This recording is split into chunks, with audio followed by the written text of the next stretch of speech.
얘기를 하면서 그 화재 저항이 뭐냐? 화재 저항. 화재 저항이 뭡니까? 했더니 화재 저항은 뭐라고요? 화재 저항은 화재를 건축이니까. 건축에서 뭐라고요? 건축에서는 화재를 뭐한다? 견디는 능력인 겁니다. 그래서 화재 저항 개념이 가장 중요하고 이때 제일 중요한 게 뭐다? 이런 식으로 우리가 뭐한다? 발화가 시작됐고요. 그 다음에 뭐한다? 성장기가 있었고 그 다음에 성장기 가운데쯤에서 어떤 지점이면 플래시오버가 됐습니다. 이 플래시오버가 왜 중요하다고요? 국수화재에서 전초화재로 완전히 전이되는 과정을 얘기합니다. 그리고 나서 뭐한다? 이게 체성기를 갖고 이게 감색이 갔습니다. 그래서 1단계, 2단계, 3단계, 4단계, 5단계.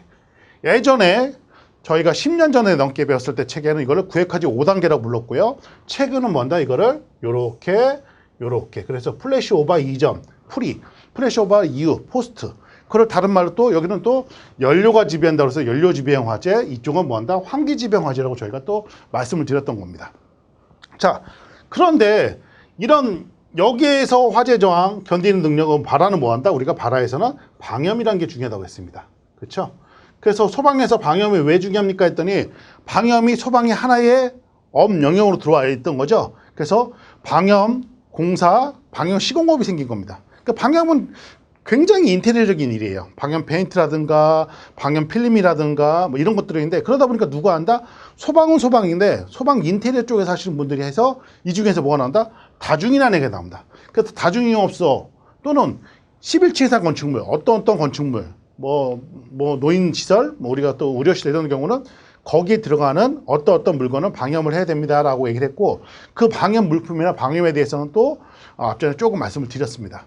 자, 그러다 보니까 이거 뭐한다? 발화에서는 화재 저항이 방염이 되는 겁니다.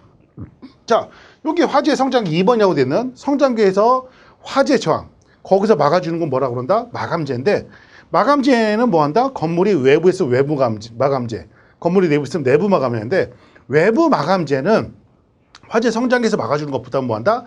인접 건물 연소 확대 또는 상층 연소 확대 때문에 우리가 외부 마감재 기준을 둔 겁니다. 그게 부산에서 주상복합 건물이 화재가 나면서 법을 만든 겁니다. 자, 세 번째 보겠습니다. 그러다 보니까 여기서는 화재 저항이 뭐라고요? 마감재가 되는 건데 저희는 여기서 뭐한다? 내부 마감재인데 그래서 불연재, 준불연재, 난연재, 불준난이라고 불렀던 겁니다. 자, 플래시오버에서는 화재 저항이 없는 거죠. 플래시오버는 일어나는 현상입니다. 자, 이 체성계에서 화재 저항은 뭐냐 했더니 여기서 비리라는 것들이 일어나요. 또 백드래프트가 일어나고요. 여기서는 자, 이걸 막기 위해서는 내화 구조가 필요합니다. 내화 구조까지 돼야 되는 거예요. 내화 구조가 아니면 못 막습니다.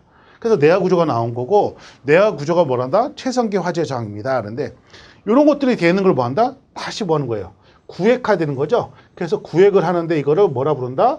건물에선 방화구획이고 그 건물과 건물 사이에서 방화구획이 어떻게 된다? 상층으로도 갈 수 있고 수평으로도 갈 수 있고 이런 것들이 뭐한다? 방화구획 종류입니다. 그래서 방화구획 종류는 뭐한다? 층별 방화구획 또는 면적별 방화구획 또는 여기에서 용도가 여기는 뭐예요? 여기는 병원이고 여기는 뭐한다? 뭐 판매시설 그러면 뭐한다? 용도별 방화구획도 있는데 그거는 용도별 방화구획은 화재 안전 건축법상 있는 건 아니지만 저희가 개별적으로 또 용도별 방화구획도 있습니다라고 말씀을 드리는 겁니다. 제가 왜 이런 얘기를 하냐면 여기서 있던 내화 구조가 뭐한다? 내화 구조가 이제 어떤 문제점을 일으킵니다. 그 문제점이 대표적인 게 뭐냐면 폭렬 현상이에요. 자, 폭렬을 왜 배워야 되는지를 우리가 기본적으로 알아야 될 게 내화 구조를 설치했어. 근데 내화 구조는 무조건 불에 잘 견디는 줄 알았더니 어떤 문제점을 일으킨다고요? 다 그런 게 아니고 어떤 조건이 맞으면 무슨 현상? 폭렬 현상이라는 것을 일으킵니다. 자, 또 내화 구조